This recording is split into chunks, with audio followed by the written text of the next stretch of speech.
کہ علم فقہ کی ضرورت کیسے آتی ہے۔ جب چھوٹے چھوٹے بچے ہوتے ہیں اور ایک باپ پورا سسٹم لے کر کے چلتا ہے، کماتا وہی ہے، لاتا وہی ہے، کھلاتا وہی ہے، بچے صرف کہتے ہیں کہ یہ کھلانا ہے، پیسہ نکال کر کے دے دیا، کبھی یہ ضرورت ہے، پیسہ نکال کر کے دیا۔ اب یہ ساری چیزیں جو بچپن میں بچے کرتے آتے ہیں، ان کو پتہ نہیں ہوتا کہ کون سا پیسہ کس جگہ پر یوز ہوتا ہے۔ کسی کو اگر غریب کو مدد کرنی ہے تو باپ ہمارا کون سا پیسہ دیتا ہے، اگر مدرسے میں دینا ہے تو ہمارا باپ کون سا پیسہ دیتا ہے، اگر ہمیں ناشتے پانی کا پیسہ ملتا ہے تو وہ کس کھاتے میں سے ملتا ہے، کریانے والے کو دینا ہے تو کون سے کھاتے میں سے دینا ہے۔ یہ ساری چیزیں جب چھوٹے بچے ہوتے ہیں، باپ جب ہوتا ہے موجود سامنے ہوتا ہے، اس وقت تک یہ چیزوں کا پتہ نہیں چلتا ہے۔ لیکن جب باپ دنیا سے رخصت ہو جاتا ہے، پھر وہی بیٹوں کے ہاتھ میں جب یہ گھر چلانے کا مسئلہ آتا ہے تو پتہ چلتا ہے کہ اگر غریب کو مدد کرنی ہے رمضان میں تو یہ زکوٰۃ کے پیسے کا کھاتا الگ ہے، اور اگر مسجد میں دینا ہے تو وہ للہ کا کھاتا الگ ہے، اور اگر کریانے والے کو دینا ہے تو اس کو اس حصے میں سے دینا ہے۔ گھر کی سسٹم ہر ایک کی اپنی الگ چلتی ہے، اس کے اعتبار سے بعد میں چل کر کے سب کو پتہ چلتا ہے جب وہ بڑے ہوتے ہیں کہ کون سے پیسے کہاں لگائے جاتے ہیں، گھر کیسے چلایا جاتا ہے، یہاں کا قانون ہمارے باپ کے زمانے میں کیا چل رہا تھا، وہ ساری سسٹم اب پتہ چلتی ہے نا، بلا تمثیل۔ یہ صرف ایک تھوڑا سا دماغ سے قریب لانے کے لیے میں نے آپ کو بات کہی کہ جب حضور اکرم صلی اللہ تعالی علیہ وسلم ظاہری حیات میں موجود تھے، کسی کو نماز کا مسئلہ پوچھنا ہوتا، حضور اکرم صلی اللہ تعالی علیہ وسلم کی بارگاہ میں عرض کرتے، یا رسول اللہ میرے سے نماز میں ایسا ہو گیا۔ حضور فرماتے یوں کرو، وہ کر دیتے، ہو جاتا، نماز ہو جاتی، کوئی ٹینشن نہیں تھا کہ حضور نے کہاں سے کہا، حضور نے یہ دلیل کہاں سے کہی، کہاں سے کہا، اس کا کچھ فکر ہی نہیں تھے، کیونکہ خود حضور موجود ہے، ٹینشن کس بات کا، صاحب شریعت موجود ہیں۔ کسی نے آ کر کے کہا کہ یا رسول اللہ صلی اللہ علیہ وسلم وضو کے اندر ایسا ایسا ہو گیا، مثال کے طور پر پیش کر رہا ہوں، ایسا ایسا ہو گیا، حضور نے فرمایا کہ وضو ٹوٹ گیا، دوبارہ کرو، گئے دوبارہ وضو کیا، کوئی ضرورت نہیں کہ کیوں ٹوٹا، کیسے ٹوٹتا ہے، کیوں، حضور نے فرمایا، ہو گیا۔ جب حضور موجود ہیں تو کسی چیز کے ٹینشن کی ضرورت نہیں ہے، حضور کی زبان سے جو حکم نکلتا ہے اس پر عمل ہوتا جاتا ہے۔ امت میں کسی کو بھی کوئی فکر نہیں ہے کہ یہ حضور کہاں سے کہتے ہیں، بات سمجھ آئی؟ جب آقا کریم صلی اللہ تعالی وسلم کا وصال اقدس ہوا، وصال اقدس ہونے کے بعد اب کسی نے مسئلہ پوچھا کہ خلافت کی کرسی پر کون بیٹھے گا، مسئلہ اب پیدا ہوا کہ خلیفہ کون بنے گا۔ ابھی تک تو کیا تھا، حضور فرما دیتے جاؤ ابو بکر نماز پڑھو، حضرت ابو بکر پڑھا دیتے، سب کو کوئی ٹینشن نہیں تھا کہ حضور نے کس آیت کی دلیل میں یہ کہا ہے یا کس حدیث کے حوالے سے یہ کہا ہے، کیونکہ خود حضور صاحب حدیث ہیں۔ لیکن اب اگر مسئلہ آیا ہے تو اب امت کے صحابہ جمع ہو رہے ہیں کہ اب شریعت ان کے ہاتھوں میں ہے جو حضور کے ہاتھ نیچے پل کر کے بڑے ہوئے تھے، جو ابھی تک حضور سے لے لے کر کے خرچ کر رہے تھے، اب ان کے ہاتھ میں شریعت کو سنبھالنے کا معاملہ آیا۔ جب سنبھالنے کا معاملہ آیا تو اب دھیان دینے کی ضرورت پڑی کہ وہ مسئلہ حضور نے کہاں سے بتایا، کیونکہ اب یہاں پر کوئی شخص من مانی نہیں کر سکتا ہے، من مانی کوئی کرے گا تو پھر یہ ایسے ہی ساری باتیں ختم ہو جائے گی۔ بچانا ہے اپنے گھر کو، چلانا ہے قیامت تک، اس لیے حضور صلی اللہ علیہ وسلم نے جو قوانین بتائے تھے اسلام کے، اسی کے مطابق امت کو بتانے ہیں، اپنی طرف سے نہیں بتانے ہیں۔ تو جب یہ مسئلے اب آئے، کسی نے روحانی باپ آقا کریم صلی اللہ علیہ وسلم کے وصال اقدس کے بعد جب صحابہ کرام کے سامنے مسئلہ آیا کہ سب سے پہلا مسئلہ خلافت کون سنبھالے گا، کس کے حکم سے ساری امت چلے گی، جو ابھی تک حضور کے حکم سے چلتی تھی اب کس کے حکم سے چلے گی، تو اب حضور صلی اللہ علیہ وسلم ہوتے تو فرما دیتے فلاں کے حکم سے، کوئی کچھ نہیں کہتا، لیکن اب وہ تیار حکم نہیں تھا، اب دھیان دینا تھا، دلیل ڈھونڈنی تھی کہ اللہ رسول کے حکم میں کہاں سے کوئی دلیل مل جائے جس کے مطابق عمل کیا جائے۔ مولا علی شیر خدا کرم اللہ وجہ الکریم دلیل دیتے ہیں، کیا فرماتے ہیں کہ ہم نے دیکھا کہ آقا کریم صلی اللہ علیہ وسلم نے اپنی زندگی ظاہری میں ابو بکر صدیق کو ہماری نمازوں کا امام بنا دیا۔ یہ دلیل دیکھیے، دلیل آئی، اب اسی سے نیا مسئلہ حل کیا۔ نیا مسئلہ کیا تھا؟ خلافت پر کون بیٹھے گا۔ نیا مسئلہ حل یہ کیا کہ جب حضور نے ان کو ہماری نمازوں کا امام بنایا تو ہم ان کو اپنی دنیا کا بھی امام بنا لیں گے۔ سبحان اللہ، مسئلہ حل ہو گیا، دلیل سے ہوا۔ اس کو کہتے ہیں فقہ۔ کیا کہتے ہیں؟ علم فقہ۔ ایسے ہی زمانہ آگے بڑھتا رہا، صحابہ کرام کے سامنے جیسے جیسے مسئلے آتے رہے، اب صحابہ کرام اپنی مرضی سے کچھ نہیں کہتے تھے۔ صحابہ کرام کا طریقہ کیا تھا کہ وہ دھیان دیتے تھے کہ ہمارے سامنے کون سا واقعہ ایسا حضور کی زندگی میں ہوا تھا، قرآن کریم کی کون سی آیت اس کے بارے میں اتری تھی، وہ آیت کے بارے میں سوچتے، آیت مل جاتی اس کے مطابق جواب دیتے، آیت نہیں ملتی تھی اس کے مطابق تو حدیث رسول میں دھیان دیتے کہ کس نے حضور صلی اللہ علیہ وسلم سے اس کے بارے میں سنا تھا، کوئی حدیث مل جاتی اس کے اوپر پھر جواب دیتے۔ اب یہ علم فقہ کی یہاں سے شروعات ہو رہی ہے، میری بات سمجھا؟ اب جب تک حرمین شریفین اور اس کے آس پاس کے ایریا میں جب تک اسلام تھا، مانو کہ پورے عرب کے اندر اسلام پھیل گیا۔ اب عرب تک بھی جب تک پھیلا ہے تب تک بھی ابھی کوئی زیادہ مشکل پیدا نہیں ہوئی۔ کیوں؟ اس لیے کہ قرآن خود عربی میں ہے، حدیثیں بھی کس میں ہیں؟ عربی میں ہے، زمانہ بھی ابھی قریب کا ہے، حضور صلی اللہ علیہ وسلم کے قریب کا زمانہ ہے، تو جب بھی کوئی مسئلہ آتا تھا کسی کے سامنے آیت پڑھتے تھے تو وہ سامنے والا اگر نیو مسلم بھی ہوتا تھا تو عربی میں آیت جب پڑھی جاتی تھی اس کو پتا چل جاتا تھا کہ ہاں یہ مطلب ہے اور وہ اس کے اوپر عمل کرتا تھا، غالباً ایسا ہو جاتا تھا۔ لیکن حضرت سیدنا صدیق اکبر کے زمانے کے اندر ہی سے یہ کام شروع ہو گیا کہ عرب کی بارڈر سے اسلام باہر نکلا، ملک فارس، ملک یمن اور ایسے ملکوں کے اندر اب اسلام کی فتوحات ہونے لگی کہ جہاں پر عربی کا الف بھی جاننے والے لوگ نہیں تھے، صحابہ عربی تھے، وہ وہاں پر جاتے تھے، فتح و نصرت حاصل کرتے تھے، وہاں کے کفار اسلام کے دامن سے وابستہ ہوتے تھے۔ اب فارس کے رہنے والے، پرشین زبان بولنے والے، قیصر و کسریٰ کے ملک کے رہنے والے، مصر میں رہنے والے اور افریقہ کے رہنے والے، اس طرح سے الگ الگ دیش، الگ الگ ملک اسلام کے دامن میں آتے گئے۔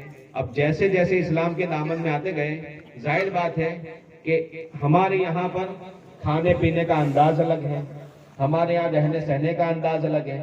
آپ یہاں سے اگر عرب میں چلے جاؤ تو وہاں پر پوری کھانے پینے کی سسٹم بدل جاتی ہے، رہن سہن کا بھی انداز بدل جاتا ہے، یہ ساری چیزیں ہر جگہ مختلف ہوتی رہتی ہیں، کلچر ہی پورا چینج ہو جاتا ہے۔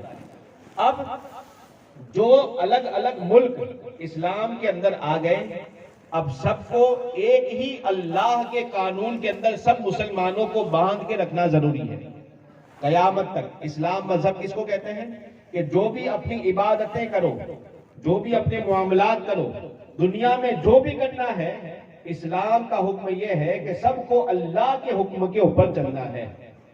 اب اپنے اپنے ملک کی ساری منمانی ہم نہیں کر سکتے، اس میں وہی کر سکتے ہیں کہ جس کی شریعت ہمیں اجازت دیتی ہے۔ اب جیسے جیسے اسلام عجم کی طرف پھیلنے لگا، عجم کی طرف پھیلنے سے اب کیا ہوا، سب سے پہلے اب مشکل کام کیا پیدا ہوا کہ وہ لوگ عربی نہیں تھے، عربی سمجھتے نہیں تھے، اب ان کو عربی کا اسلام پہنچانا ہے۔ اب عربی میں اسلام پہنچانا تھا، اب اس کے لیے ظاہر بات ہے کہ ٹرانسلیشن کی ضرورت ہے، اب ٹرانسلیشن کے ذریعے قرآن کی آیتوں کا ترجمہ کیا گیا، ان لوگوں کو عربی سکھائی گئی، دونوں طرف سے یہ معاملات طے ہونے لگے کہ کچھ لوگوں کو وہاں سے عربی سکھائی گئی اور یہاں سے اس طرف سے وہاں پر ان کی زبان میں ٹرانسلیشن ہونے لگا، اسلام اور مسائل کی ساری چیزیں ان کو بتائی جانے لگی۔ اب اس وقت چونکہ عربی زبان کی خاصیت ہے کہ اس کے سارے حروف مخارج کے ساتھ ادا ہوتے ہیں، ہا چھوٹی اگر بولیں تو یہ الگ ہے، اور حلق کے اندر سے ہا جو ادا ہوتی ہے وہ الگ ہے، ہم کھا جو بولتے ہیں وہ الگ ہوتا ہے، اور حلق کے اندر سے جو خا نکالتے ہیں یہ الگ ہوتا ہے، حمزہ سادے سے ادا کرتے ہیں وہ الگ ہوتا ہے، اور عین جو ادا کیا جاتا ہے یہ حلق کے اندر سے یہ الگ ہوتا ہے، سین سادہ الگ ہوتا ہے، شین یہ عربی کی خاصیت ہے۔ تو چند حروف وہ عربی کے خاص ہیں کہ جو اور کسی زبان میں بولے نہیں جاتے ہیں، اور اسی کے اندر قرآن کو پڑھنا ضروری ہے، بغیر اس کے معنی اور مطلب صحیح ہوتا نہیں ہے، اور نماز بھی اس کے بغیر صحیح نہیں ہوگی، تلاوت بھی اس کے بغیر صحیح نہیں ہوگی۔ اب جو فارس اور روم کے لوگ رہنے والے تھے، باہر کے ملکوں کے رہنے والے جن کو عربی آتی نہیں تھی، اب ان کو کیسے قرآن کی تلاوت سکھائی جائے، ان کو عربی کیسے سکھائی جائے؟ تو پھر صحابہ کرام کے بعد تابعین نے اس کے قانون بنائے۔ کیسے قانون بنائے؟ کہ یہاں سے اگر بولا جائے تو یہ ادا ہوتا ہے، زبان کو اس طرح سے موڑ کر کے ادا کیا جاتا ہے تو یہ حرف ادا ہوتا ہے۔ ایسے ہی عربی کے قانون بنائے، کیونکہ ان کو عربی آتی نہیں تھی۔ عربی کے قانون کیسے بنائے؟ کہ اگر یہ لفظ آئے تو دوسرے لفظ کے اندر زیر آئے گا، اگر یہ آیت ہو تو اس کے اوپر پیش ہوگا، اس حالت میں اس کے اوپر جزم آئے گا، اس حالت میں اس کے اوپر تشدید آئے گی۔ یہ سارے قانون گرامر کے بنائے گئے۔ اب یہ گرامر کے قانون عربی سکھانے کے لیے ہے نا۔ اب ظاہر بات ہے کہ جو نئے اسلام لانے والے جو ملک کے لوگ تھے، ان لوگوں نے جب قرآن کی تلاوت سیکھی تو کیا صحابہ کرام کی طرح ڈائریکٹ حضور صلی اللہ علیہ وسلم سے سیکھی، یا سیدھے قرآن کو کھول کر کے انہوں نے پڑھنا شروع کیا؟ نہیں، بلکہ پہلے تجوید کے قاعدے پڑھائے گئے، کہاں سے کون سا حرف ادا ہوتا ہے یہ پڑھایا گیا۔ یہ پڑھانا حضور کے زمانے میں نہیں تھا، بعد میں پیدا ہوا، صحابہ کرام کے زمانے کے بھی بعد پیدا ہوا۔ عربی گرامر نحو اور صرف کے یہ بھی بعد میں پیدا ہوئے، جو صحابہ کرام کے بعد دوسرے ملکوں کے لوگوں کو سکھایا گیا کہ کب زبر ہوگا، کب زیر ہوگا، کب پیش ہوگا، تب جا کر کے انہوں نے تلاوت کرنا سیکھا۔ کیا صحابہ کرام کے زمانے میں اتنی محنت پہلے کرنی پڑتی تھی؟ نہیں کرنی پڑتی تھی۔ تو اب یہ جو سکھایا گیا اور یہ قانون بنائے گئے، آپ یہ بتاؤ کہ جس انسان اور جس عالم دین نے یا جس عالموں کی جماعت نے مل کر کے وہ مخارج کے قانون بنائے یا وہ گرامر کے قانون بنائے، وہ گرامر کے قانون اگر سیکھ کر کے قرآن کو سیکھا جائے تو کیا یہ ان کی بات ماننے میں یہ تقلید ایسی ہوئی کہ جس کی وجہ سے ہم اسلام سے ہٹ جائیں؟ ان کی گرامر کی بات کو ہم اگر مانیں تو کیا وہ ہم اسلام سے ہٹ گئے؟ اگر اس وقت اگر کوئی آج کا غیر مقلد ہوتا تو وہ یوں کہتا کہ صحابہ کرام کے زمانے میں کہاں ایسے مخارج نکالے گئے تھے، کہاں پر ایسے عربی کے گرامر تھے؟ وہ تو ڈائریکٹ صحابہ کرام حضور سے سیکھتے تھے۔ جب حضور کے اوپر قرآن نازل ہوا، وہ قرآن ہمارے سامنے مخارج کے ساتھ موجود ہے، حدیث پاک پوری گرامر والی حدیث ہمارے پاس موجود ہے، تو یہ الگ سے گرامر سیکھنے کی کیا ضرورت ہے؟ الگ سے مخارج سیکھنے کی کیا ضرورت ہے؟ تب اس کو کیا کہیں گے؟ عقل ہوتی تو خدا سے نہ لڑائی لیتے۔ وہ عجم کے لوگ جب تک یہ نہیں سیکھیں گے ان کو یہ چیز کیسے آئے گی؟ اس لیے اس کا سیکھنا ان کے لیے ضروری تھا، بغیر اس کے سیکھے عربی سیکھ نہیں سکتے ہیں۔ تو جب یہ ایک زبان اور لینگویج کو نہیں سیکھ سکتے تو قرآن اور حدیث کے معنی کی گہرائی کو کیسے سمجھ سکتے ہیں؟ بے شک بے شک۔ اس گہرائی کو سمجھنے کے لیے صحابہ کرام کے سینے سے جس نے نور علم حاصل کیا ان ائمہ کی ضرورت پڑی۔ ایک مثال کے طور پر عرب کے اندر صرف شراب چلتی تھی جو حرام ہوتی ہے۔ کیا تھی وہ شراب؟ کہ جو انگور سے یا کھجور سے یا کسی اور پھل فروٹ سے جس کو شراب بنایا جاتا تھا، اس طرح کی شراب بنتی تھی، اور وہ شراب کے بارے میں حضور صلی اللہ علیہ وسلم نے حکم دیا کہ اس کا پینا کیا ہے؟ حرام ہے۔ قرآن کی آیت نازل ہوئی کہ شراب پینا حرام ہے۔ اب صحابہ کرام کے سے جب مسئلہ صحابہ کرام کے زمانے میں، حضور کے زمانے میں آیا تو آیت بس اتنی اتری کہ شراب ہے اور شراب پینا حرام ہے اور یہ ناپاک چیز ہے، اور کسی چیز کی ڈیٹیل اب نہیں۔ لیکن جب روم اور کسرا قیصر کے ملک جب فتح ہوئے تو وہاں پر جیسے عرب کی شراب ہوتی تھی ویسے شرابیں نہیں تھی، وہاں پر کچھ الگ ٹائپ کی کچھ چیزیں ایسی بنتی تھی کہ جس کو پینے سے انسان کو نشہ چڑھتا تھا، اور ایسا نشہ چڑھتا تھا کہ اس کی عقل بھی ختم ہو جاتی تھی، لیکن وہ عرب جیسی شراب نہیں تھی۔ جب اس کے بارے میں اب اسلام وہاں تک پھیل گیا، اب وہاں کے ملک کے دیش کے لوگ جو پیتے تھے، ابھی تک جو پیتے تھے، جیسے آج کے زمانے میں سمجھ لو کہ کچھ دوائی ایسی ہوتی ہے، کچھ سیرپ ایسی ہوتی ہے کہ جو سیرپ پینے سے بھی نشہ چڑھتا ہے، اور وہ اس حد تک بھی کسی سیرپ کا نشہ جا سکتا ہے کہ انسان کی عقل بھی کیا ہو جائے، چلی جائے۔ تو اگر ایسے ملک میں ایسی چیزیں جہاں بنائی گئی کہ جو چیز بننے میں عرب سے الگ تھی نہیں تھی، اب وہاں کے لوگوں نے جب کلمہ پڑھا، اسلام میں داخل ہوئے، اب وہاں جو صحابہ کرام کے پاس پڑے ہوئے عالم جو گئے تھے، انہوں نے دیکھا کہ یہاں اس شہر کے اندر لوگ یہ چیز پیتے ہیں۔ جب وہ چیز پیتے ہوئے ان کو پوچھا کہ یہ کون سی چیز ہے، تو انہوں نے اپنی زبان میں نام دیا کہ اس چیز کا نام یہ ہے۔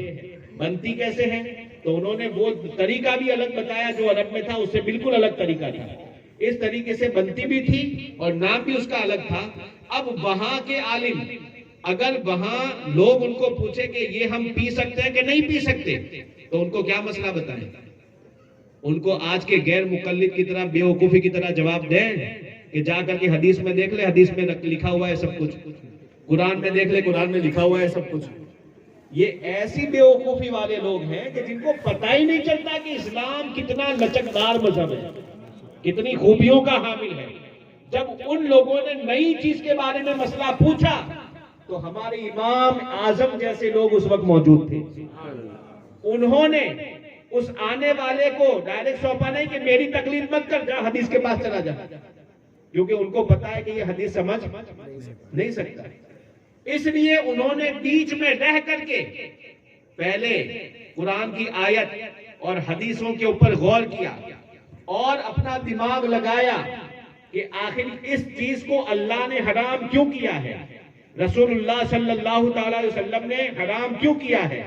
جب دماغ لگایا، اور دماغ کیا تھا؟ بزرگوں کی تعظیم سے بھرا ہوا دماغ تھا، تو حکم بھی پھر نکھرتے چلے گئے، اور دماغ کے اندر فوراً یہ غور و فکر کرنے سے راتوں رات تک ایک ایک مسئلے کے اندر سوچا کرتے تھے۔ تب پتا چلا کہ ساری چیزوں کا سروے کیا کہ حضور نے کون کون سی پینے والی چیز کیوں حرام کی ہے۔ تو جب سروے کیا تو پتا چلا کہ انہو مسکر وکل مسکر حرام، کہ وہ چیز حضور اکرم صلی اللہ علیہ وسلم نے اس چیز کو حرام کیا ہے کہ جو نشہ پیدا کرے، اور ایسا نشہ پیدا کرے کہ یزیل العقل، جو عقل کو زائل کر دے، ہوش میں نہ رکھے۔ اتنے لیول کا جب نشہ آ جائے وہ چیز پینے سے، تو ایسی چیز کا پینا حرام ہے۔ حضور صلی اللہ علیہ وسلم نے شراب کو بھی اسی لیے حرام کیا ہے۔ اب انہوں نے جب شراب کے اندر حرام ہونے کی وجہ کو جان لیا، تو پھر اب یہ نئی چیز جو آئی تھی اس کو اپنے پاس منگا کر کے اب اس کے بارے میں تحقیق کی، پوچھا لوگوں سے، پینے والوں سے کہ یہ کیسی چیز ہے، پیتے ہی کیا ہوتا ہے۔ جب اس کے بارے میں پتا چلا کہ اس کا اثر بھی ایسا ہی ہوتا ہے جیسا عرب میں وہ شراب پینے سے ہوتا ہے، تو اب انہوں نے وہاں کا حکم لیا اور فرمایا کہ حضور صلی اللہ علیہ وسلم نے نشے کی وجہ سے اس چیز کو حرام کیا ہے، اور اس نئی چیز کے اندر بھی نشہ ہے، لہذا یہ بھی حرام۔ سمجھ گئے؟ تو اب یہ جو نئی چیز پیدا ہوئی تھی، وہاں کے ملک کے ماننے والوں نے اس چیز کو حرام کس کے کہنے سے مانا؟ امام اعظم کے کہنے سے مانا۔ جب امام اعظم کے کہنے سے مانا، کیوں؟ کیونکہ ان کی پہنچ نہیں تھی کہ ڈائریکٹ حدیث سے مسئلہ حل کر لیں۔ امام اعظم کے کہنے سے انہوں نے مسئلہ مانا، اس لیے وہ مقلد ہو گئے کس کے؟ امام۔ اب بتاؤ کہ امام اعظم نے کہاں سے کہا؟ حدیث دیکھ کر کے کہا نا، کہ اپنی طرف سے کہا۔ امام اعظم نے جو جواب دیا کہاں سے دیا؟ حدیث دیکھ کر کے، یعنی ان کو بھی پتا ہے کہ جس سے ہم نے مسئلہ پوچھا ہے انہوں نے اپنے گھر کا نہیں بتایا، حدیث دیکھ کر کے بتایا ہے، تو ان کی پہنچ نہیں تھی جانے کی، اس لیے انہوں نے امام اعظم سے پوچھا، تو یہ اتباع حدیث کی ہے، تقلید امام اعظم کی ہے۔ اب سمجھا؟ تو اس طریقے سے جب عجم کے اندر اسلام پھیلتا گیا تو اس وقت پھر ضرورت پیدا ہوئی کس بات کی کہ ہزاروں لاکھوں کی تعداد میں اسلام بڑھتا جا رہا ہے، لوگ مسلمان ہوتے جا رہے ہیں۔ اب ایسے میں صحابہ کرام نے اللہ سلامت رکھے اور رحمت و نور کی کروڑوں بارشیں نازل فرمائے ایک ایک صحابی رسول کے اوپر، کہ انہوں نے رسول اللہ صلی اللہ علیہ وسلم سے جو امانت علم کو حاصل کیا تھا، کتنی جاں فشانی کے ساتھ اپنے گھر بار کی فکر نہیں کی۔ صحابہ کرام اپنے گھر چھوڑ کر کے دوسرے ملکوں میں چلے گئے۔ کیوں چلے گئے؟ وہاں فورن میں جانا اس لیے نہیں تھا کہ آج کینیڈا اور امریکہ کی طرح پیسہ کمانے جا رہے تھے، نہیں، بلکہ وہاں تو ایسا تھا کہ جہاں جان کے خطرے تھے، ان جان کے خطروں میں جا کر کے صحابہ نے صرف اس لیے اپنا وطن بنایا کہ وہاں کے لوگوں کو حدیث پڑھائیں گے، وہاں کے لوگوں کو قرآن کی آیتیں سکھائیں گے، اور شریعت اور اسلام کس کو کہتے ہیں وہ مسائل ان کو سکھائیں گے۔ اس سب سے بڑے بھاری ذمہ داری کے اندر جس نے سب سے بڑا احسان امت مسلمہ پر کیا ہے اور 75% اسلام کا پورا حل پیش کر کے جس نے رکھ دیا ہے، وہ ذات امام اعظم ابو حنیفہ۔ یہ امام اعظم ابو حنیفہ وہ شخصیت ہے 80 ہجری کی آپ کی پیدائش، مولانا محسن صاحب نے ابھی آپ کے سامنے کہا تھا 80 سن ہجری کی آپ کی پیدائش۔ اس وقت کئی سارے صحابہ کرام باحیات تھے۔ آپ پہلی بار حج کے لیے جو تشریف لے گئے وہ تقریباً سن 95 ہجری کے اندر آپ پہلی بار حج کے لیے 95 یا 96 میں تشریف لے گئے، اور اس وقت بھی صحابہ کرام میں سے چند صحابہ حرمین طیبین میں موجود تھے، کیونکہ امام اعظم ابو حنیفہ نے اپنی زندگی میں 55 حج کیے ہیں۔ کتنے حج کیے؟ 55۔ آپ کی پیدائش 80 میں ہے اور آپ کا وصال 150 ہجری میں ہے۔ حضور اکرم صلی اللہ علیہ وسلم کی ایک حدیث ہے کہ جب سن 150 آئے گا، ہجری 150 آئے گی، اس وقت نعمت اٹھا لی جائے گی۔ آپ سوچیں کہ یہ اشارہ کس کی طرف ہو رہا ہے؟ امام اعظم۔ امام سیوطی رضی اللہ تعالیٰ عنہ، امام جلال الدین سیوطی، وہ کون تھے؟ شافعی مقلد تھے۔ مذہب ان کا کون سا تھا؟ امام شافعی کا تھا، مقلد امام شافعی کے، لیکن کیسے انصاف والے لوگ تھے، کیونکہ جو بھی مقلد ہوتا ہے وہ انصاف والا ہوتا ہے، چاہے چاروں میں سے کسی کا ہو۔ بے انصاف تو غیر مقلد ہی ہوتا ہے۔ تو انصاف والے جو مقلد امام جلال الدین سیوطی 7ویں 8ویں صدی کے مجدد تھے، اور آپ کی کتابیں اعلیٰ حضرت عظیم البرکت سے پہلے کے دور میں اگر دیکھی جائے تو مجدد کی حیثیت سے سب سے زیادہ تصنیفات کرنے والوں میں سے امام جلال الدین سیوطی ہیں۔ امام جلال الدین سیوطی علیہ رحمت و رضوان نے امام اعظم کے مناقب اور فضائل پر کتاب لکھی، خود شافعی کے ماننے والے، اور مدح اور تعریف کس کی کر رہے ہیں؟ امام اعظم ابو حنیفہ کی۔ ہمارے اعلیٰ حضرت بھی تو حنفی ماننے والے ہیں، امام اعظم کے ماننے والے، لیکن فرماتے ہیں شافعی، مالک، احمد، امام حنیف۔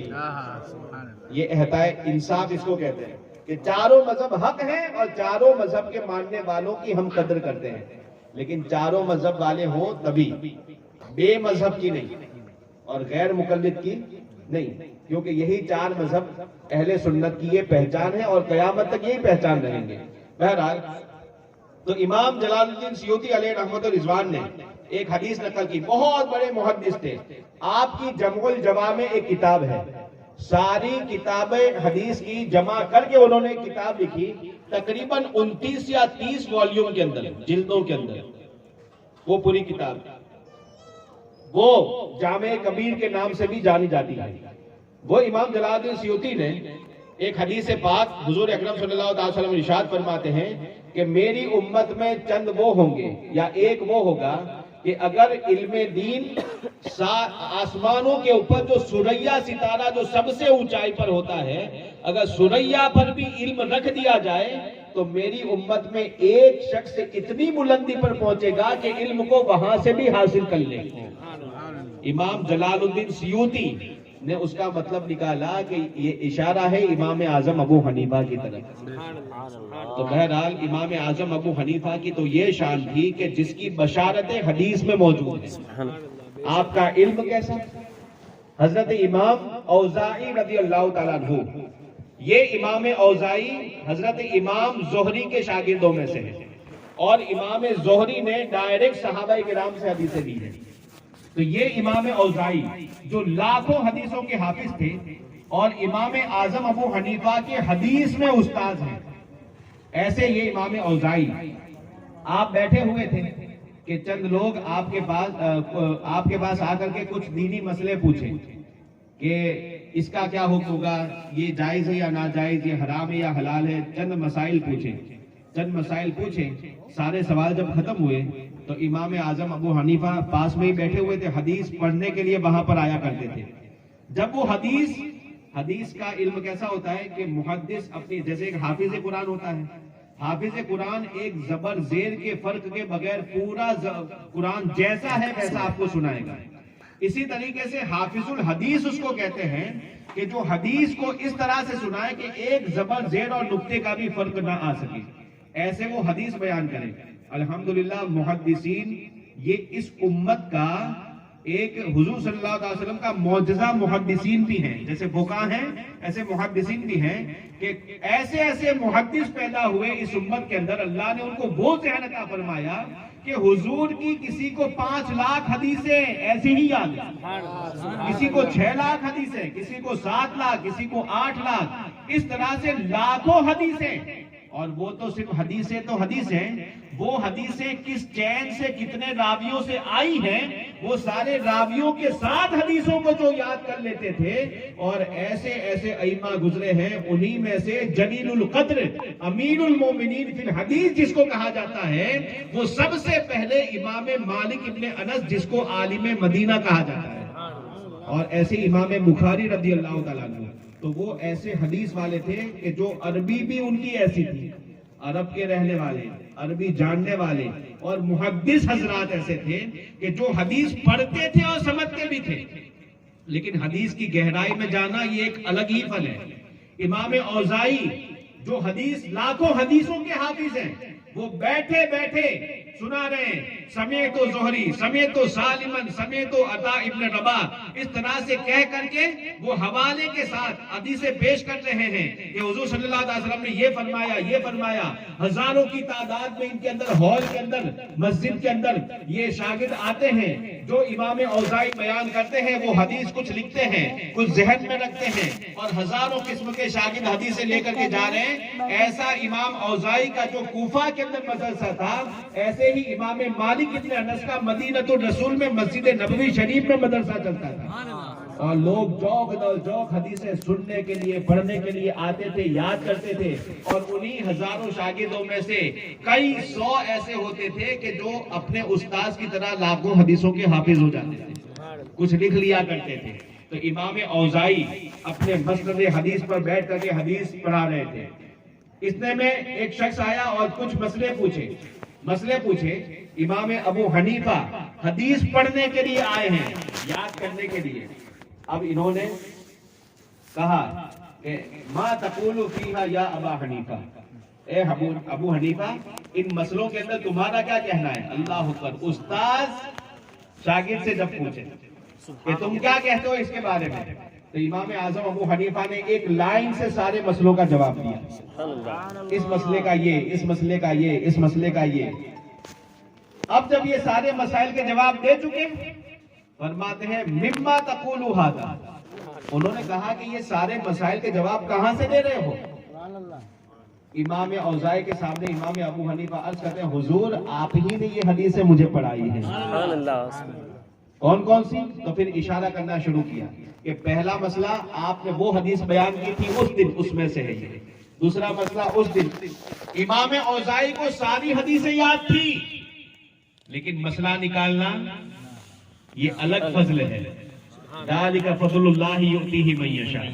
وہ اللہ کا فضل ہوتا ہے، وہ جسے چاہتا ہے عطا فرماتا ہے. سمندر کو جا کر کے دیکھنا الگ ہوتا ہے، اور اندر ڈوب کر کے موتی نکال کر لانا یہ جرأت الگ ہوتی ہے.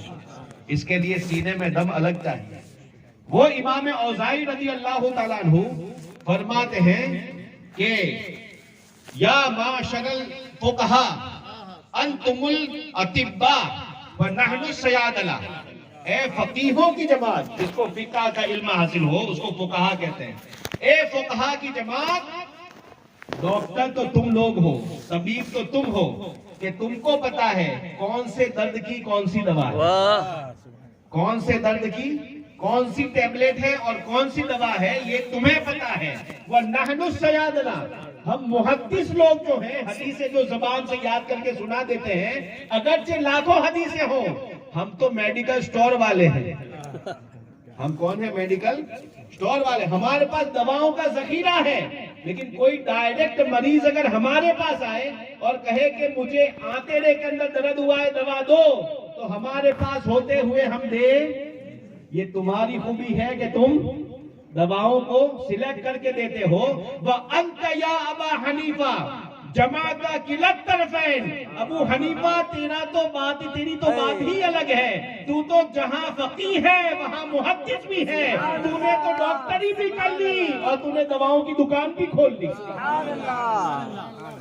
اور امام اوزاعی جو تابعی تھے، وہ امام اعظم کو کہتے ہیں کہ تم محدث بھی ہو.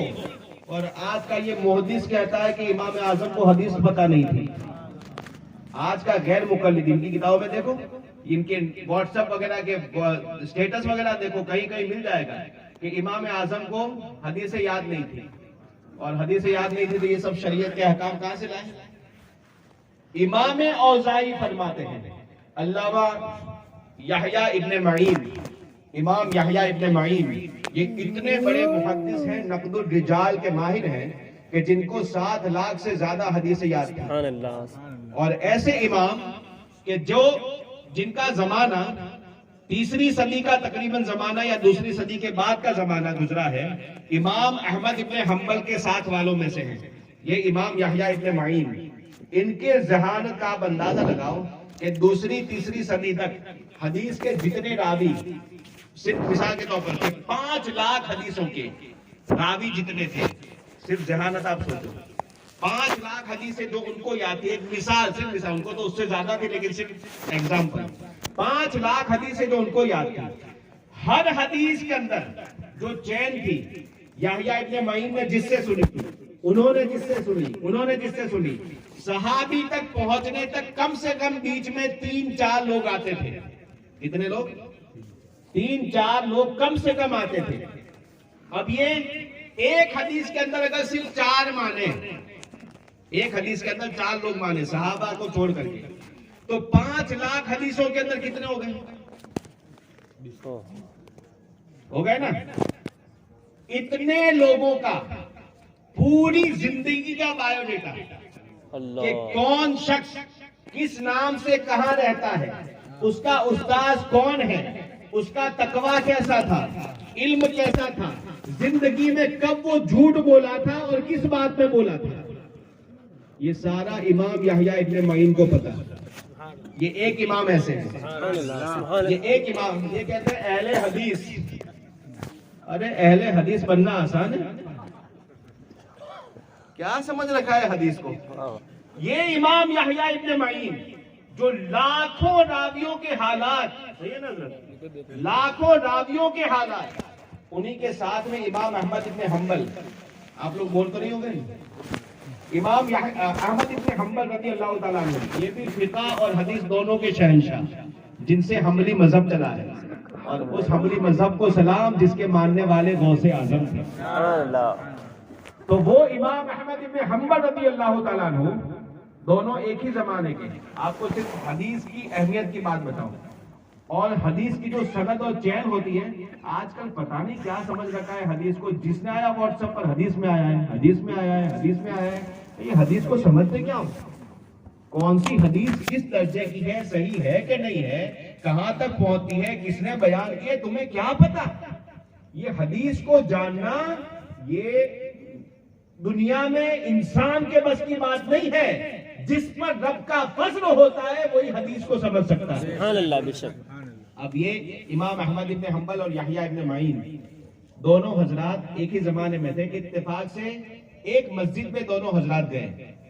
بابو ایک مسجد میں دونوں حضرات گئے، اور اس مسجد میں جیسے آج کل تقریر والوں کا دور ہے نا، میں کبھی کبھی کہتا رہتا ہوں کہ جو دھواں دار تقریر جو لوگ کرتے ہیں تو ان کے نام کے آگے مفتی اور پتہ نہیں کون کون سا علامہ فہامہ جتنا بھی ہے، رئیس المناظرین اور پتہ صرف مجدد کو چھوڑ کر، بلکہ اب تو وہ بھی نہیں چھوڑتے، اتنی جگہ تو مجدد بھی آ گیا. تو سارے القابات کس کے لیے؟ تقریر کرنے والے کے لیے. اب وہ تقریر کرنے والے کو آتا کیا ہوگا؟ یعنی جو ان کی بات کر رہا ہوں کہ جن کو صرف تقریر، جن کا کام ہے صرف بولنا، اور اگر پوچھو کہ نماز کے یہ 4 مسئلے ہیں، کون سا مسئلہ کیسا ہوگا ان کو پتا نہیں. جو اہل علم مقرر ہیں ان کی بات نہیں کر رہا ہوں، ورنہ وہ تو الحمدللہ ہمارے علامہ صاحب ضیاء المصطفیٰ صاحب بھی ہیں، محدث کبیر بھی ہیں اور خطیب اعظم بھی ہیں، حضور اشرف الفقہاء بھی تھے، حضور تاج الشریعہ بھی تھے. تو ان کی تقریروں کی بات الگ ہے، وہ تقریر کم کرتے ہیں، لکھتے زیادہ ہیں، سدھارتے زیادہ ہیں، بولتے زیادہ ہیں. لیکن یہ ان کی بات ہے کہ جن کا کام ہے صرف سٹیج پر جانا اور تقریر کرنا. ہماری عوام اتنا بھی نہیں سمجھتی ہے کہ ان کو کیا کہیں. اب وہ القابات کے ساتھ ایسے ہی ایک صاحب اس زمانے میں، یہ بھی کوئی نئی چیز نہیں ہے، یہ بھی بہت پرانی چیز ہے. امام احمد ابن حنبل جو مسند احمد ابن حنبل کے مصنف ہیں، جنہوں نے لاکھوں حدیثیں یاد کی اور ہزاروں کو جمع کیا، ایسے امام احمد ابن حنبل، اور اس سے مسائل نکال کر کے حنبلی مذہب جس سے ہوا. تو وہ امام احمد ابن حنبل، وہ اور یحییٰ ابن معین رضی اللہ تعالیٰ عنہ، دونوں پائے کے معظم حدیث کے جاننے والے، وہ دونوں ایک مسجد میں اتفاق سے جمع ہوئے، اور وہاں پر ایک تقریر کرنے والے صاحب آئے تھے. مجمع پورا جمع تھا. یہی صورتحال سوچ لو جیسے آج ہوتا ہے، یا کچھ اس سے 19-20 قریب کر رہا ہوگا. تو تقریر کرنے والے صاحب آئے، اور تقریر کرنے والے نے تقریر کرنا شروع کیا، اور اس میں حدیث بیان کرنا شروع کیا. کیا؟ حدثنا احمد بن حنبل و یحییٰ بن معین قال حدثنا معمر عن الزہری عن سالم بن عبداللہ عن ابن عمر رضی اللہ تعالیٰ عنہ قال رسول اللہ صلی اللہ تعالیٰ علیہ وسلم. حدیث بھی چین کے ساتھ، سند کے ساتھ بیان کیا. کیسی؟ کہ وہ خطیب صاحب کہتے ہیں مجھ سے حدیث بیان کی احمد ابن حنبل اور یحییٰ ابن معین نے. وہ دونوں فرماتے ہیں کہ ہم دونوں سے حدیث بیان کی امام معمر نے. معمر کہتے ہیں ہم سے حدیث بیان کی امام زہری نے. زہری نے بیان کیا کہ ہم سے حدیث بیان کی سالم نے. سالم نے بیان کیا کہ ابن عمر نے بیان کیا، اور ابن عمر کہتے ہیں کہ مجھ سے رسول اللہ صلی اللہ علیہ وسلم نے بیان کیا. کیا بیان کیا؟ حدیث. حضور صلی اللہ علیہ وسلم فرماتے ہیں من قال لا الہ الا اللہ خرج من فیہ من کل کلمۃ یخلق اللہ طیرا منقارہ من ذہب وجناحاہ من مرجان. اتنا اچھا لگا کچھ بہت بھاری چیز پڑھی ہے میں نے. یہ عربی اس نے بیان کی. کیا بیان کیا؟ حضور کی حدیث بیان کی، حضور کا نام لے کر کے اور سند کے ساتھ بیان کی. کہ حضور صلی اللہ علیہ وسلم فرماتے ہیں کہ جب کوئی بندہ کلمہ زبان سے پڑھتا ہے تو اس کی زبان سے جتنے لفظ نکلتے ہیں، ہر ایک لفظ لیٹر کے بدلے میں اللہ تعالیٰ ایک ایک لیٹر کا ایک ایک پرندہ بنا دیتا ہے. ہر پرندہ ایسا ہوتا ہے کہ جس کی چاند سونے کی ہوتی ہے اور دونوں پر جس کے مرجان پتھر کے چمکدار ہوتے ہیں، اور وہ قیامت تک اس کے لیے استغفار کرتا رہتا ہے. سمجھا؟ معاذ اللہ. کیا بول رہا ہے اس پر؟ معاذ اللہ. کیونکہ حضور فرماتے ہیں کہ جس نے غلط بات کی نسبت میری طرف کی اس کے اوپر جہنم واجب ہے. اب یہ جب حدیث بیان ہو رہی تھی، حضرت یحییٰ ابن معین ایسے دکھتے نہیں تھے، سادے لباس میں تھے. لیکن علم حدیث کا سمندر تھا. سبحان اللہ. امام احمد ابن حنبل فقہ اور حدیث کے مجمع البحرین تھے. دونوں بیٹھے ہوئے تھے. اب جیسے ہی حدیث شروع ہوئی اپنے نام کے ساتھ تو جھک کر کے انہوں نے ان کو دیکھا اور انہوں نے ان کو دیکھا, اشارے میں پوچھا. دونوں نے, انہوں نے کہا کہ انہوں نے پوچھا, سمجھ گئے کیا پوچھا؟ انہوں نے پوچھا کہ کیا آپ نے بیان کیا؟ تم نے بتایا میرے نام سے بھی ساتھ میں, کہا کہ نہیں. انہوں نے پوچھا آپ نے بیان کیا؟ کہا نہیں. اب یہ یحییٰ ابن معین اور احمد ابن حنبل دونوں سمجھ گئے کہ یہ کون سے والے ہیں. یہ واٹس ایپ والا مقرر اس ٹائم پر تھا, یوٹیوب والا مقرر, بھلے یوٹیوب نہیں تھا لیکن وہی تقریر تھی. جیسے آج کے مرزا انجینئر اور طاہر القادری اور پتہ نہیں کیسے کیسے حدیثوں کا نام تو ایسے لیتے ہیں جیسے پتہ نہیں سوتے بھی حدیثوں کے ساتھ ہے, اٹھتے بھی حدیثوں کے ساتھ ہے, ایسا نام لگتا ہے. اب یہ حدیث کی بات جب آئی, دونوں جمع ہوئے اور ایک شخص, تقریر جب ختم ہو گئی, اب وہ صاحب جو پیسہ, اتنی اچھی اچھی حدیثیں سنائی تھی, اب وہ پیسہ جو جمع ہوا تھا وہ گننے میں لگا ہوا تھا, جمع کر کے رکھنے والے تھے. کہ دونوں میں سے گئے اور کہا کہ چلیے آپ کا کام ہے تھوڑا, تو کہا ہو سکتا ہے کہ بڑا لفافہ دینا ہو, بڑا کور دینا ہو, تو یہ کتابوں میں آیا ہوا ہے. اب وہ آئے اور سائٹ پر جب اس کو لے گئے تو پوچھا احدثک ھذا یحییٰ ابن معین اور احمد ابن حنبل, کیا تم کو یہ حدیث جو تم نے ابھی سنائی تھی وہ یحییٰ ابن معین اور احمد ابن حنبل نے بیان کی؟ کہتا ہے ہاں ہاں میں نے انہی دونوں سے سنی ہے. کہا کہ سن, میں یحییٰ ہوں اور یہ احمد ہے, اور ہمیں تو اس کے بارے میں کچھ بھی پتا نہیں ہے. تو کہتا ہے آج پتا چلا جو میں نے ابھی تک سنا تھا کہ یحییٰ جو نام کا انسان ہے وہ بہت بیوقوف ہے. معاذ اللہ. یعنی یہ غیر مقلد ایسے ہوتے ہیں کہ جن کو اگر دلیل کا جواب نہ ملے تو وہ سیدھے بے ادبی پر آ جاتے ہیں, سمجھے. تو کہا کہ یحییٰ ابن معین کے بارے میں سن رکھا تھا کہ وہ بیوقوف انسان ہے, آج پتا چلا کہ تم واقعی بیوقوف ہو. کہنے لگے کیسے بیوقوف؟ کہا کہ پوری دنیا میں ایک تم ہی یحییٰ ابن معین ہو اور ایک تم ہی احمد ابن حنبل ہو. تو امام احمد ابن حنبل اور یحییٰ ابن معین ایک دوسرے کو کہتے ہیں چھوڑو اب یہ ماننے والا, یہ کہہ کر کے وہاں سے چلے گئے. آپ سوچو کہ سند کے ساتھ بیان کرنے والا, اب یہ اگر عجم کے اندر عربی زبان میں جب بیان کرے گا, ارے وہ سب بات چھوڑو, میں خود اگر آپ کے سامنے اگر اللہ نہ کرے کبھی اگر بالفرض کوئی بات اگر غلطی سے نکل گئی عربی میں بیان کی تو آپ کو کیسا لگے گا؟ یہ حدیث ہے نا. لیکن معاذ اللہ حدیثوں کا وہ ذخیرہ ہے اور ایسا مضبوط بندھا ہوا ذخیرہ. یہی وجہ ہے کہ نقلی حدیثوں سے بچانے کے لیے ہمارے امام بخاری نے بخاری جیسی کتاب لکھی, مسلم, صحائح ستہ, جو دوسری کتابیں یہ جو لکھی گئی, یہ حدیث کی کتابیں کیوں لکھی گئی؟ تاکہ آپ کو نقلی حدیثوں سے بچائے. لیکن بعد میں چل کر کے کئی ساری کتابوں میں بھی لوگوں نے نقلی گھسائی اور وہ بھی لوگوں کے اندر لکھنے میں آ گئی. بہرحال آج کے زمانے میں بھی اگر حدیث کو سمجھنا ہے تو پہلے اس کی پوری چین اور نسب نامے کو سمجھنا پڑتا ہے. وہ اگر پورا کلیئر نکلا اس کے بعد حدیث کے اوپر دھیان دینا ہے. اب آپ بتاؤ کہ یہ غیر مقلد 1400 سال کے بعد کتنی چینوں کو دیکھے گا؟ برابر, ایک تو عربی آتی نہیں ہے. اب ایک کامن سینس کی بات ہے کہ اگر اسلام کو سمجھنا ہے, جیسے مثال کے طور پر اس کو پہلی بار کلمہ پڑھا, کلمہ پڑھنے کے بعد ظہر کی نماز کا ٹائم آیا. اب ظہر کی نماز کا ٹائم آیا, سب سے پہلا مسئلہ کہ وضو نماز کے لیے کیا ہے؟ شرط ہے, بغیر وضو کی نماز ہوگی نہیں. اب یہ مسئلہ کہ وضو کرنا ہے کون بتائے گا اس کو؟ غیر مقلد کو اپنے دماغ میں رکھنا, کون بتائے گا؟ مسجد کا امام. اور کون بتائے گا؟ صحابہ میں سے کوئی بتانے آئے گا؟ کون بتائے گا؟ یا تو وہ کوئی کتاب میں پڑھے گا, وہ کتاب بھی کس کی؟ کسی امام کی لکھی ہوئی.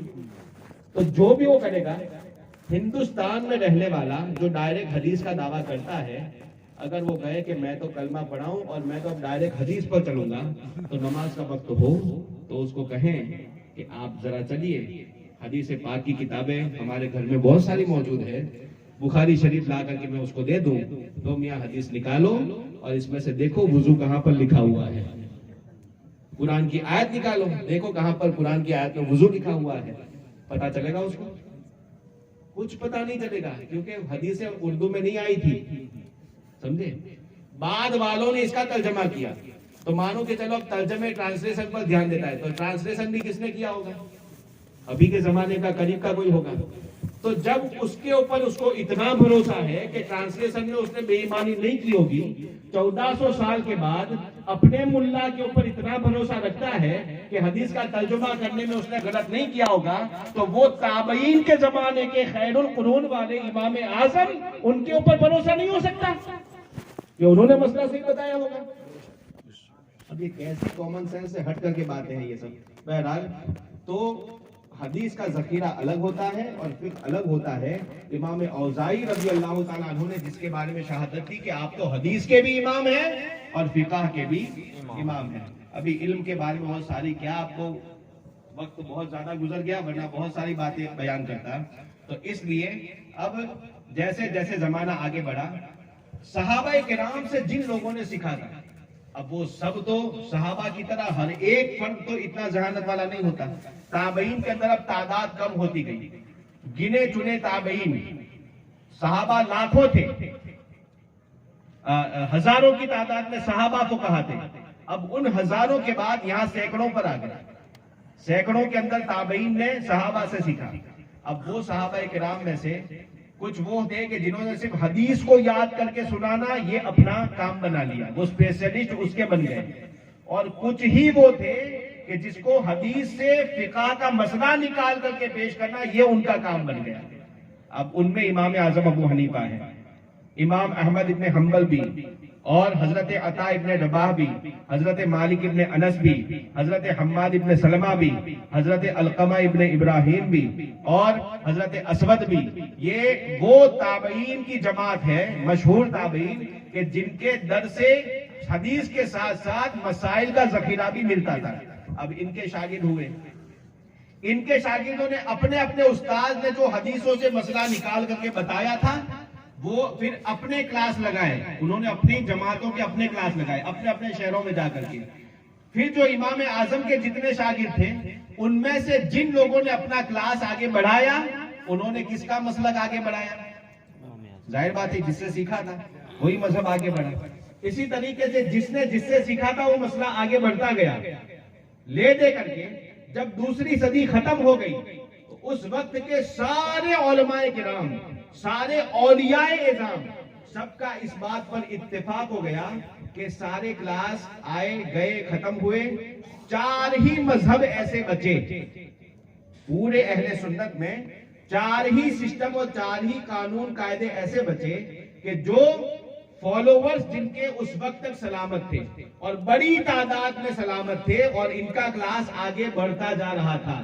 ان میں سے سب سے پہلے امام اعظم ابو حنیفہ، دوسرے امام مالک، تیسرے امام شافعی اور چوتھے امام احمد ابن حنبل۔ یہ 4 مذہب والے ایسے تھے کہ جن کا فقہ حدیثوں کے ساتھ ساتھ آگے بڑھتا گیا، اور تیسری صدی آنے تک تو پھر ان 4 کے سوا اہل سنت کے اندر کوئی نہیں رہا، ورنہ تو فقہ کے امام اور بھی تھے، حضرت سفیان ثوری بھی تھے، حضرت ابراہیم بھی تھے، یہ عبداللہ ابن مبارک بھی تھے، بہت سارے تھے، لیکن یہ جو ان کے قانون اور اصول اور مسئلے نکالے ہوئے تھے انہوں نے بھی اپنے شاگردوں کو انہی کی درسگاہ میں بھیج دیا جو یہ 4 میں سے تھے، کیونکہ ان کا سمندر جیسا کلاس تھا کہ ساری نہروں کو اپنے اندر سمائے ہوئے تھا۔ تو لوگ یہ سارا جب اکٹھا کیا گیا تو تیسری صدی آدھی ہونے تک کتنے ہو گئے؟ یہی 4 ہو گئے۔ اب جب یہی 4 ہو گئے، امام شعرانی، امام عبد الوہاب شعرانی رضی اللہ تعالیٰ عنہ فرماتے ہیں کہ پھر اس وقت سے اجمع اہل السنتی علی ان اہل السنتی منحصرون فی هذه المذاہب الاربعہ وما خلا ذلك فهو من اہل البدعۃ۔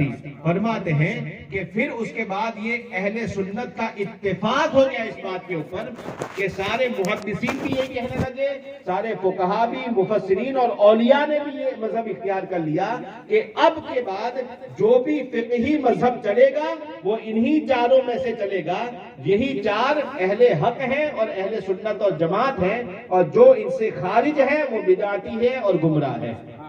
یہ اتفاق اس بات پر ہو گیا، اور وہیں سے یہ سارے چاروں مذاہب کا کی نہر چلی ہے، جو نہر ہمیں سیدھے رسول اللہ صلی اللہ تعالی وسلم تک پہنچاتی ہے۔ امام اعظم ابو حنیفہ کی شان علم اور تقوی کے بارے میں بھی آپ کو اب سارے موضوعات کو اگر کور کرنے جاؤں گا تو بہت سارا وقت نکل جائے گا، اور ابھی اتنا وقت ہے نہیں۔ بس اس بار ایسا ہوا کہ ٹائم زیادہ ہونے کی وجہ سے موضوعات کے اندر کچھ چیزیں بیان کرنے سے میں ابھی معذرت چاہتا ہوں۔ انشاءاللہ پھر آئندہ، ہاں، پیر کے ہی روز سوموار کے دن 7 تاریخ کو ہے نا افسر وہاں پر کھاٹکیوار مدرسے میں، وہاں پر بھی جشن امام اعظم ابو حنیفہ منایا جائے گا انشاءاللہ۔ تو جو موضوعات آج کے اگر باقی رہ گئے، اگر کوئی حضرات سننا چاہیں تو وہ ضرور وہاں پر تشریف لائے 7 تاریخ کو پیر کے دن کھاٹکیوار مدرسے میں۔